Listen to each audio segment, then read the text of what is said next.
Assalamualaikum warahmatullahi wabarakatuh. Kita jumpa lagi dalam podcast Our Concern. Saya M. Farid Cahyono.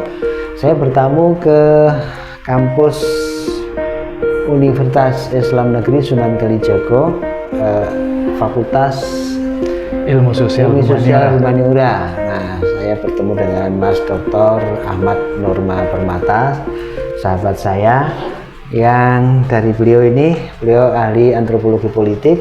Nah, kita akan mendiskusikan tentang bagaimana sih sebetulnya kita memahami politik kita itu, dan apakah ada masa depan yang lebih baik dalam pemerintahan berdasarkan partai gitu, Mas ya. Saya kebetulan kuliah Fakultas Ekonomi dengan buku lama Paul Anthony Samuelson ya. Di buku itu yang kaitannya dengan ekonomika publik itu ada satu riset besar yang waktu itu yang untuk memotret ekonomi Amerika.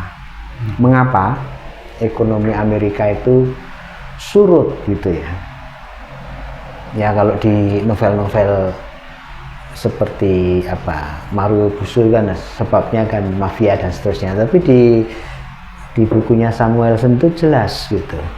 Yang pertama surut penyebabnya adalah karena pemerintahnya, orang-orang yang jadi pejabat itu rent seeker, hanya mencari keuntungan untuk diri sendiri, tidak untuk rakyat. Kira-kira gitu hasil Samuelson untuk Amerika ya.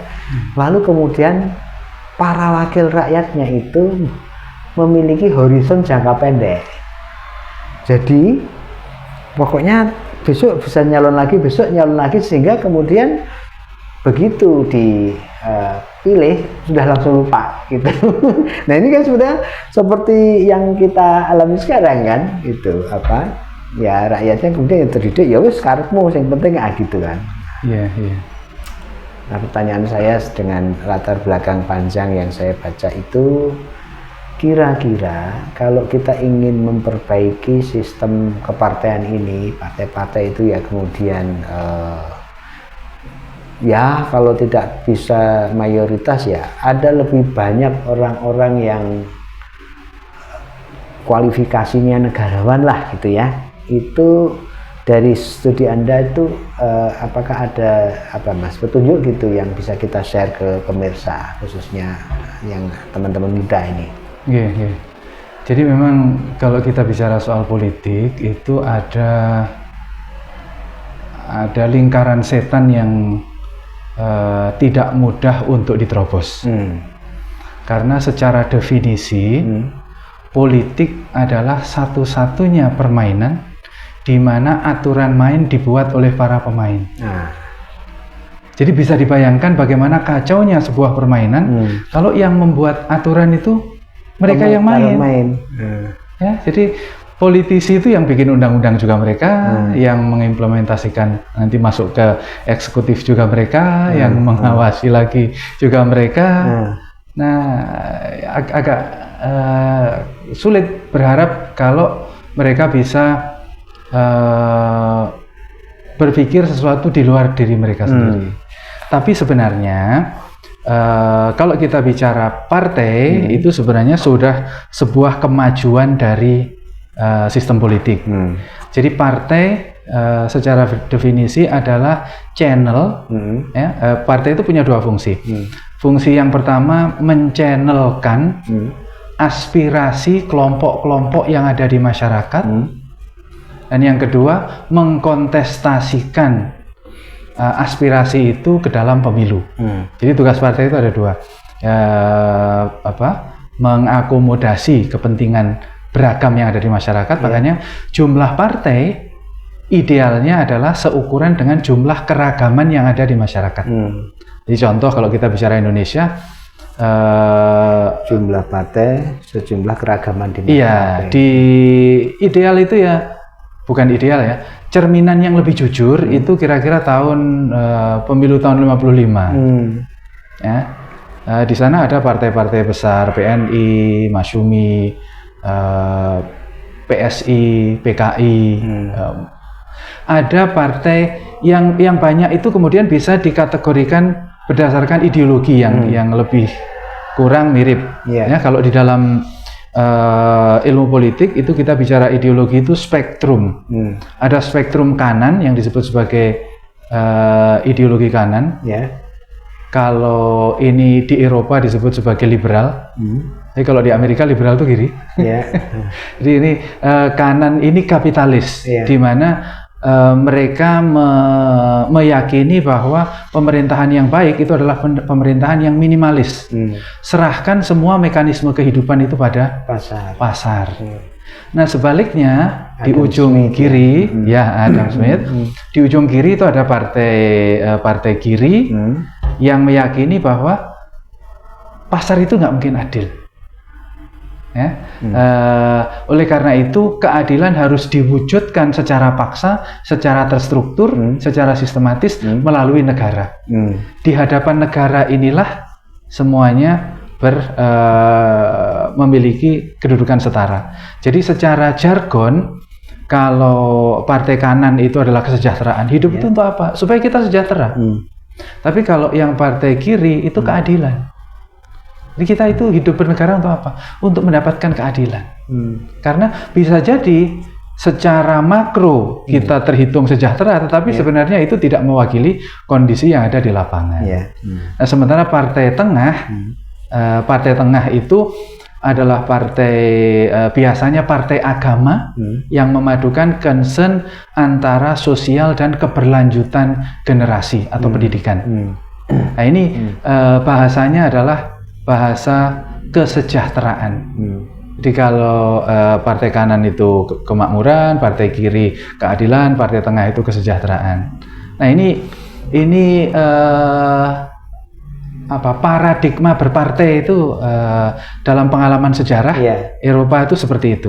Indonesia pernah seperti itu juga. Indonesia pernah seperti itu. Jadi ada partai kanan itu PSI, PSI itu kanan. Lalu kiri ada PKI, ada Murba. Lalu di tengah itu ada Masyumi dan PNI. Yang satu nasionalis, yang satu agama, tapi sama-sama partai tengah. Dan itu menjadikan berpolitik itu ada kompasnya. Kita mau bicara soal buruh misalnya, itu kondisi perburuan itu mau dibawa kemana? Model kiri, model kanan, model tengah. Nah, jadi ada platformnya. Kalau sekarang misalnya kita dengar, coba nanti kita dengar atau kita baca platform partai politik, pasti semuanya sama. Kita dengar jargon atau bukan jargon ya, apa namanya? Isi dari kampanye pilkada deh, isinya sama, itu copy paste, kesejahteraan. Tapi urutannya itu nanti ke ideologi, kemudian ke platform partai, ke sumber daya yang dimiliki partai, itu tidak ada.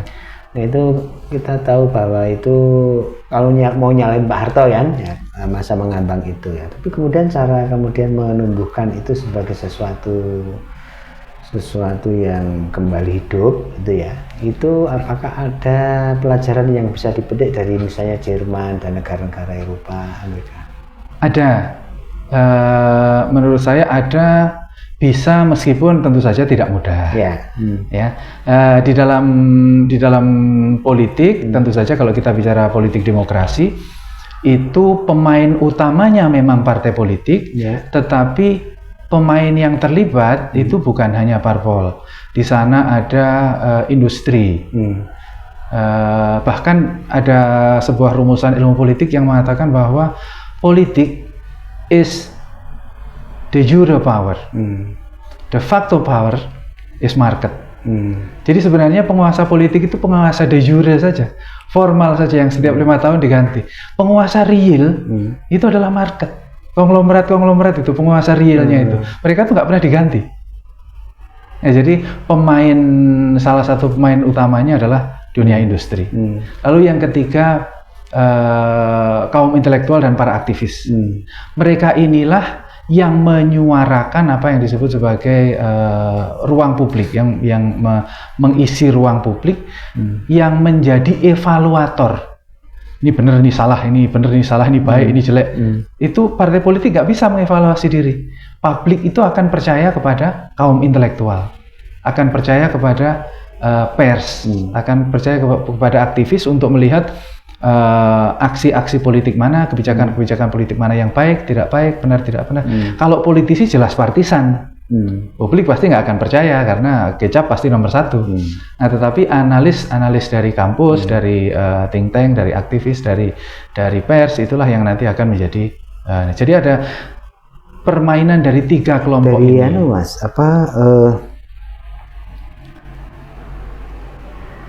hasil yang bisa diharapkan lebih baik itu biasanya terjadi karena apa?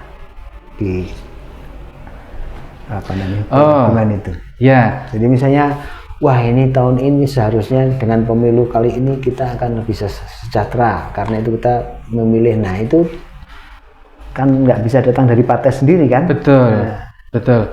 Jadi memang dititipi dengan ide. Prosesnya seperti apa?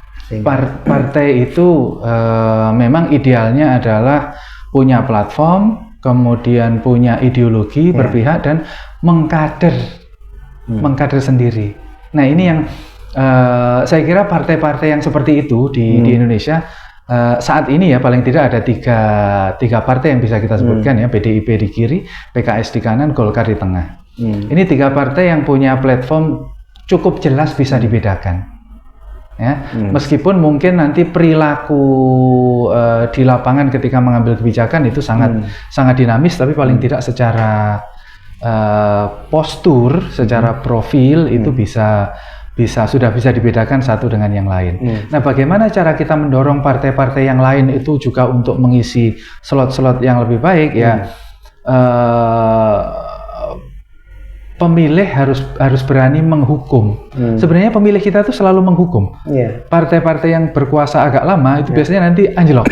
Dulu PDIP pernah 99 dia berjaya, lalu 2004 dia jatuh. 2004 Partai Demokrat naik, lalu 2009 jatuh. Ini lagi PDIP naik, lalu jatuh lagi. Itu sebenarnya publik itu menghukum juga. Hanya memang yang merawat publik ini yang kaum intelektual ini loh. Kurang. Kaum intelektualnya tidak lagi baca ideologi. Dan intelektualisme sekarang sudah menjadi karir. Mengapa bisa begitu sih? Dan sebagai bandingan, apakah intelektualisme para aktivis kampus, jurnalis dan lain-lain itu masih eksis di negara-negara demokrasi? Di negara multipartai ya seperti Eropa Barat itu masih. Saya itu masih menangi ketika terakhir di Jerman, kampus saya mengundang Jürgen Habermas untuk bicara di hall paling besar yang ada di kampus. Itu full. Kemudian di luar hall itu ada CCTV, ada TV, kita bisa nonton dari luar. Jadi seperti nonton artis loh, saking ramainya. Pemikir disikapi sebagai seorang bintang gitu ya. Di Jerman misalnya ya, kita mungkin dari sini di Indonesia mengenal ada namanya mazhab Frankfurt. Mazhab Frankfurt itu left leaning, miring ke kiri. Jadi partai pemikirannya agak ke kiri-kirian. Sementara di dekat Frankfurt, di dekat kota Frankfurt itu ada kota namanya Freiburg. Di Freiburg itu ada mazhab Freiburg yang miring ke kanan. Think tanknya partai-partai Kristen. Jadi masing-masing partai politik itu punya ideologi, punya barisan intelektual, dan mereka berdebat. Punya pemikiran, punya pemikir, punya kampus, punya perdebatan, punya jurnal, dan ya itu paling tidak di kalangan elit itu ada sekelompok orang yang menekuni itu. Sahabat semua, demikian perbincangan kita dengan Dr. Ahmad Nurma Permata, dosen Fakultas Ilmu Sosial dan Humaniora Universitas Islam Negeri Yogyakarta. Sampai ketemu pada kesempatan yang akan datang. Wassalamualaikum warahmatullahi wabarakatuh.